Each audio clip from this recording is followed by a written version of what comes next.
Bienvenue à tous dans le podcast de Claudia. Aujourd'hui, je vais parler de l'éléphant rose. Oui, l'éléphant rose.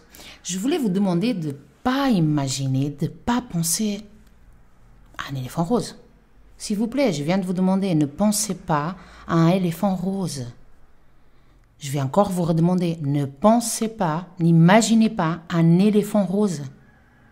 S'il vous plaît. Je sais bien que vous n'avez pas réussi.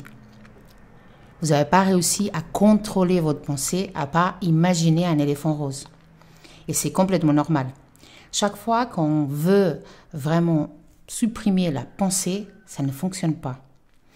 C'est surtout parce que quand on essaye de pas penser, de pas imaginer un éléphant rose, c'est vraiment les pensées qu'on veut supprimer, réprimer. Ça veut dire aussi que c'est nos peurs, des fois l'anxiété qui est en train de nous perturber. Mais en fait, dans la réalité, on lui donne encore plus d'attention. Chaque fois qu'on essaie d'éviter, de supprimer, de réprimer notre souffrance, nos pensées, c'est pas la meilleure réponse. Ni pour nous, ni pour les autres. C'est pour ça qu'à chaque fois qu'on dit des commentaires comme « ne pensez plus à ça », vous n'avez pas besoin de vous sentir comme ça. Quand quelqu'un pense, se sent d'une façon qu'on trouve désagréable, qui est en train de passer une situation qui est moins bonne. En premier, on sait déjà que ça ne fonctionne pas, avec notre propre exemple. En deuxième, parce que même si ça apparaît très réconfortant, c'est extrêmement invalidant en fait. C'est extrêmement incapacitant pour l'autre. Une fois de plus, rappelez-vous que plus vous voulez contrôler, plus vous êtes contrôlé. Je vous invite dans ces situations comme dans l'éléphant rose, simplement à laisser être et laisser partir. Vous n'avez pas besoin de vraiment essayer de limiter, d'éliminer vos pensées et vos émotions. Ça ne va pas marcher. Mais vous n'avez pas besoin non plus de prêter toute l'attention à tout le moment de votre journée. Je vous invite, quand il y a une émotion, une pensée parasite qui vous vient, donnez-vous un temps.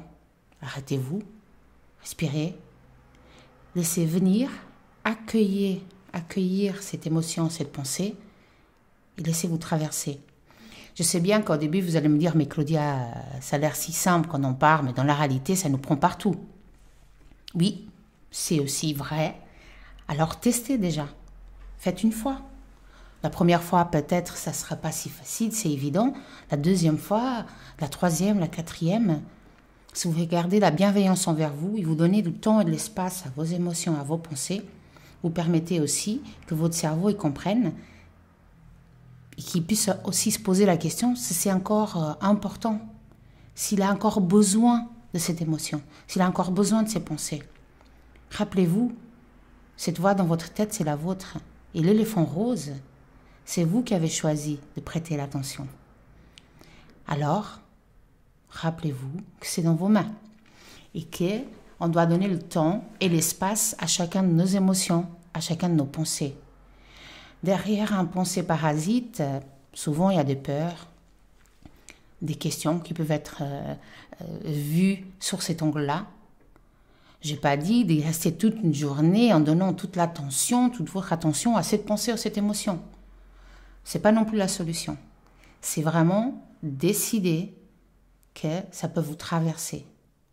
Et que si vous pourrez faire quelque chose, si vous pourrez faire une action, si vous pourrez vraiment agir, ou trouver une solution, ou alors simplement vous dire « Ok, je peux faire quelque chose maintenant », ou alors d'où vient, posez-vous les questions, d'où viennent ces pensées, d'où viennent ces peurs encore.